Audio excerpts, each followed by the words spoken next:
सत्यनारायणाची कथा ही ऐक सत्यनारायणाची कथा ही ऐक सत्यनारायणाची कथा कुलका मुकुराजा होता महाथोर तयाची पत्नी होती सुंदर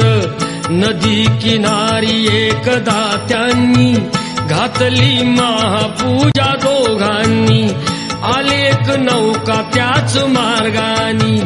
नाव भरलेली पूर्ण द्रव्यानी होती व्यापारी साधू बाण्याची रीत पाहण्यास आला पूजनाची उल्का मुकू त्यास बोले ऐकावे व्रत नारायणाचे आचरावे मनोइच्छित फळ मागावे